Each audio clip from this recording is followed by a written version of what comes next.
You should answer the questions as you listen, because you will not hear the recording a second time. Listen carefully and answer questions 1 to 7. I'm interested in doing some work for the library. Are you the person to speak to? Yes. Right. Well, what sort of work are you interested in? Well, I've just come to live here in Australia. I don't want a full-time job until my children have settled down, but I really need to get out of the house a bit. And I heard you need voluntary workers for various projects. Right. But I don't know if I have the right skills. Well, we do provide training. Oh! We always include an orientation to the library, together with emergency procedures. That's fire regulations, emergency exits, first aid so you can cope with accidents or sudden illness. Things like that which are necessary for anyone who's working with the public. Then we give specialist training for particular projects, like using our database system. I do have quite good computer skills, in fact. Oh, great. Is there any sort of dress requirement? Well, all staff have to wear a name badge, so they can be identified if they go outside the staff-only areas. But apart from that, there aren't many regulations. We ask you to sign in and sign out for insurance purposes, but that's all. How about transport? Do you live locally? Well, not too far away. I'm at Porpoise Beach. My husband needs a car during the day, but it's only about 20 minutes on the bus. In fact, we can reimburse part of your travel expenses in that case. Oh! Would that be the same if I came by car? No, because parking is such a problem here. One thing we are looking for, though, is someone who can drive a minibus. No problem. So, do the projects involve going outside the library? Some, yes, but not all. We've just finished one which involved working with photographs taken of the area 50 or 100 years ago. It basically involved what we call encapsulation. Putting them in some sort of covers to keep them safe? Exactly. It's time-consuming work, and we were very grateful to have help with it. Then, sometime next year, we're hoping to begin working on an initiative involving the sorting and labelling of objects relating to local history. We'll be needing help with the cataloguing. Well, I'd definitely be interested. How about at present? Well, we have a small team who work to support those who are unable to read. Working with the blind? Yes, or other groups who have reading difficulties.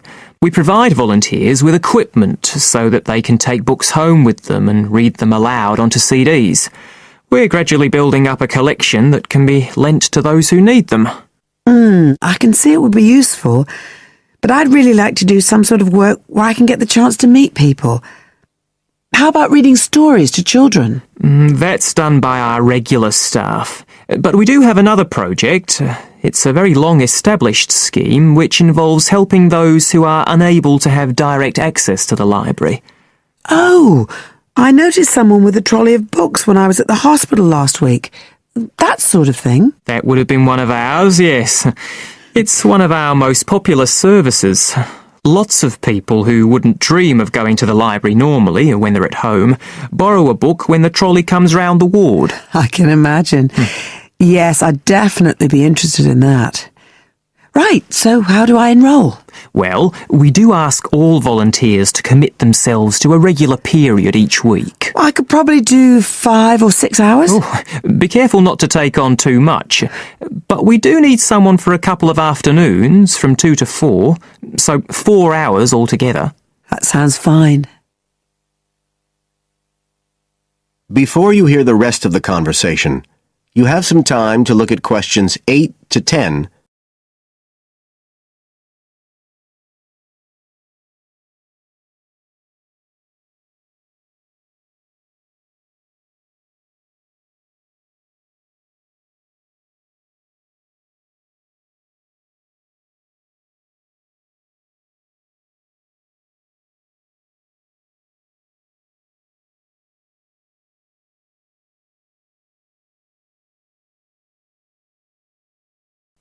Now listen and answer questions 8 to 10. Right, so here's the application form. It asks the usual questions, name and address and telephone number. You also need to fill in details of who we should get in touch with in case of any accident or problem like that. We do need to have that filled in.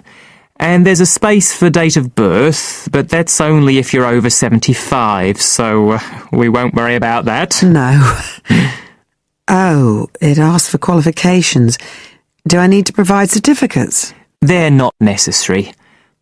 We'll need the names of 2 referees, not relatives or family members, obviously.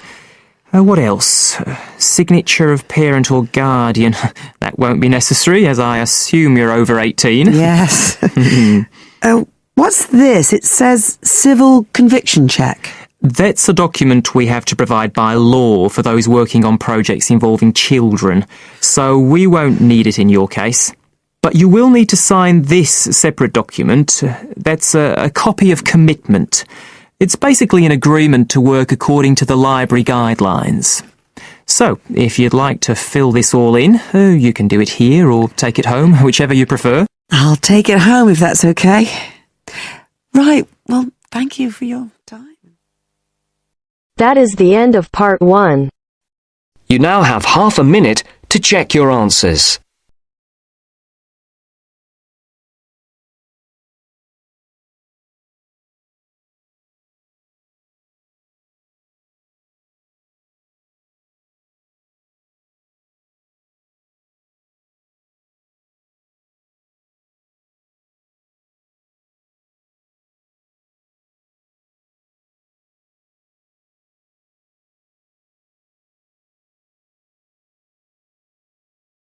Now turns to part 2.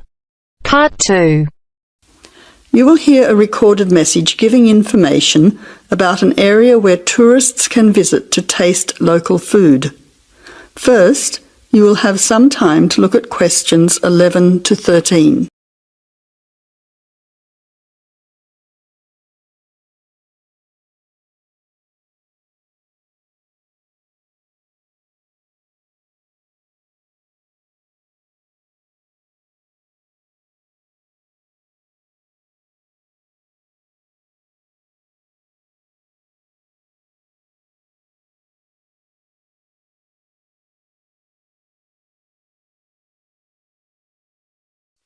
Now listen carefully to the first part of the message and answer questions 11 to 13. Welcome to the tourist information line for the Valley Food Trail. Here you will find many local food products for you to sample and buy. It is possible for you to spend as much or as little time as you want, but I suggest that you allow a full day for touring this area. Of course, there are many half-day tours available for those of you short on time. Now, it's quite a large area and stretches from Brookville to Ford Hill. For those of you unfamiliar with the area, that means that it is 10 kilometres to 35 kilometres from the city centre, or by car 15 minutes to the closest point, continuing to 55 minutes at its furthest point from the CBD. Of course, apart from food, there are many other places of interest in this area, including cafes and restaurants and galleries and studios. But I wouldn't recommend you go here to see parks and gardens. The other information lines will give you specific information related to these particular attractions. Before the final part of the message, look at questions 14 to 20.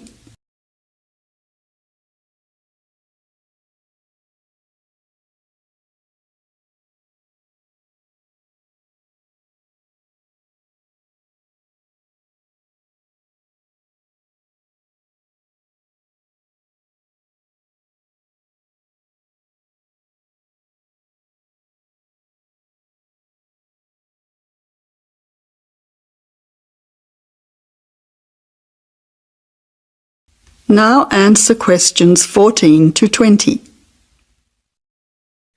But let's go back to food.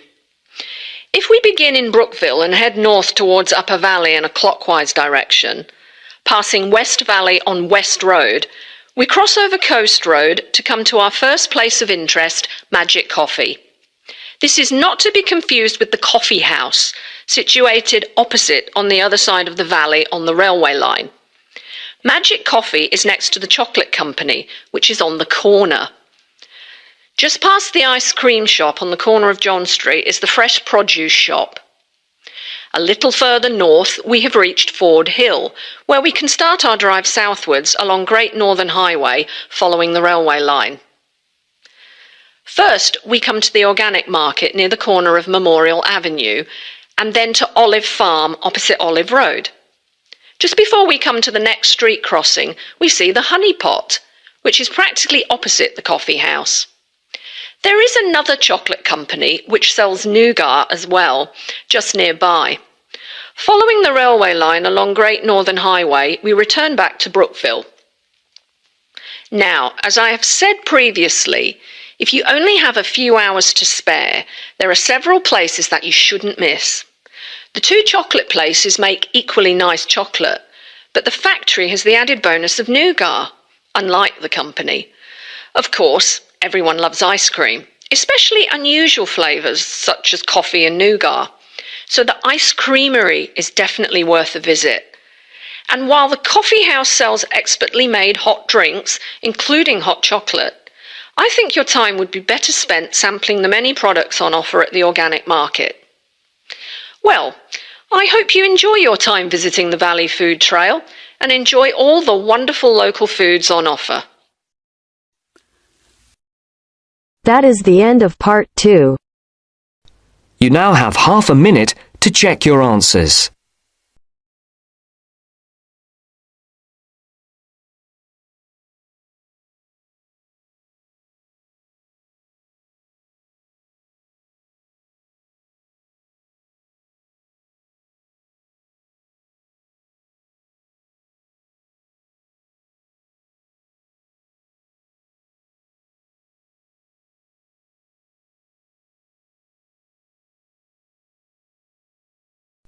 Now turns to part 3.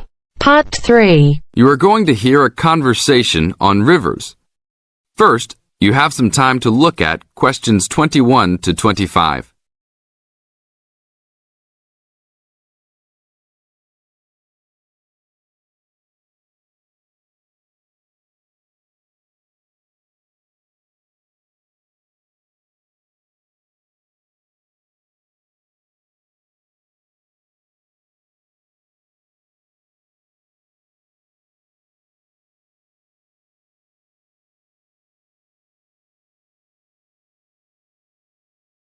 Now listen to the tape and answer the questions. 21 to 25.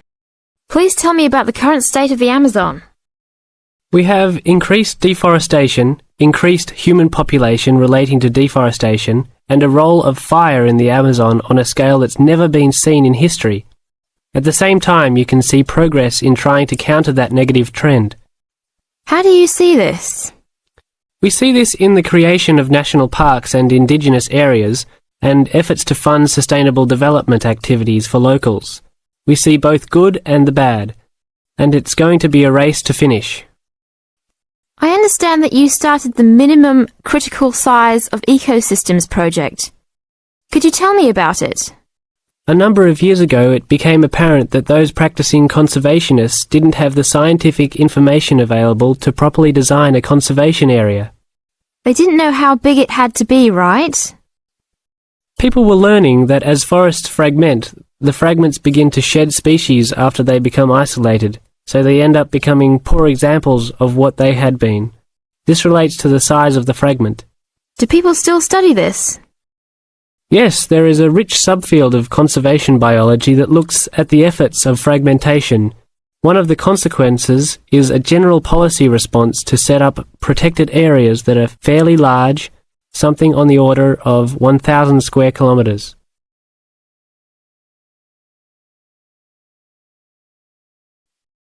Now look at questions 26 to 30.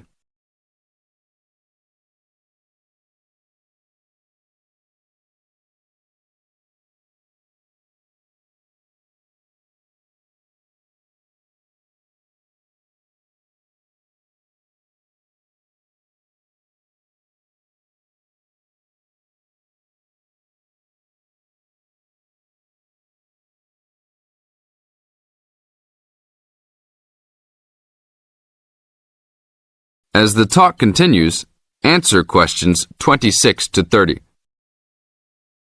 Can you talk a little bit more about the forest fragmentation? As habitats are destroyed, they are accompanied by habitat fragmentation. So when 50% of a forest is lost, the remaining 50% being is not one large block, but smaller pieces, which makes the conservation problem even worse than saying that 50% has been lost. And this affects not just forest, but species diversity, correct? In terms of species loss, we can't give you precise numbers about how many species are lost because of these fragmented landscapes, but we're beginning to get close to where we can make that estimation. And so one of the policy responses to all of this, beyond just trying to create large protected areas, is to try and reconnect the fragments. You've been active in many projects studying the Amazon region over the years. Can you tell us about that process of understanding the Amazon? When people first started looking at conservation priorities, there was not much information about the geography of plant and animal species. One of the first clues was an analysis done in 1969. This looked at bird species and found geographic clusters of species which occurred nowhere else. And those are priority areas for conservation. Was this when people began prioritizing refuges? Yes, it was the first time that someone looked basin-wide at priorities, giving priority to so-called refugean areas. Was this when the new trend to use geographic information systems, or a GIS, started? That was in 1990 after we worked out a whole set of biological and conservational priorities and produced a big map using GIS. What are some of the things that GIS does? Well, there are several advantages of using a geographic information system. First, you can continually update the system so that it's now a constantly changing picture. You can actually watch changes. Then you can include large amounts of data, including information about the vectors of development. Roads, railroads, pipelines, hydroelectric projects, etc. And finally, because it is accessible on the internet, it makes this information available to anyone who's interested. That is the end of part 3. You now have half a minute to check your answers.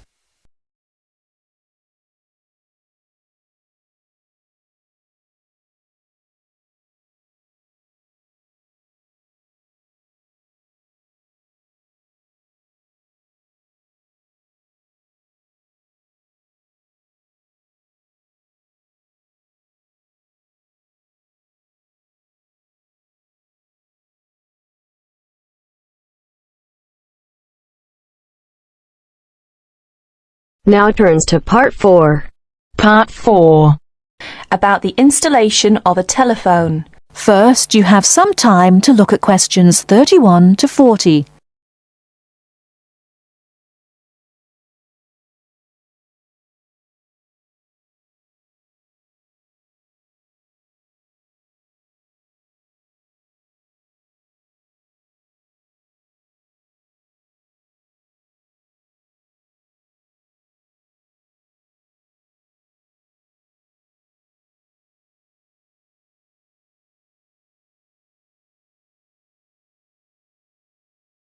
Now listen carefully and answer questions 31 to 40. I buy a new telephone. You read the instructions and I will install it, right? Sure. First, push the battery door outward to open and then insert 2 batteries, size AAA. Make sure they are following the polarity directions indicated inside the battery compartment. Finally, close the battery door. This is the first step. Now, let's come to the second step, adjusting time. Press time key first, then press MRC key more than 1 second to enter the time, adjusting state. Have you seen the second digit flashing now? Yes, it is flashing now. So let's go on. Press MRC key again to adjust minute, hour, date. Have you finished? Yes, all the digits have been flashing successively. Now it comes to adjusting alarm. Press alarm key to enter the 3 states of A1, A2, A3. Pay attention to the 2 keys in the corner on the right hand. They are the keys to lock and unlock the alarm respectively. Press MRC key to enter the adjusting procedure. And have you seen the second digit begin to flash? Yes, I think I should repeat this action, yes? Yes. Press MRC key again to adjust minute and the on-off of the alarm. By now you own a phone at the same time with a clock that can wake you up in the early morning. That is the end of part 4. You now have half a minute to check your answers.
Give it to me.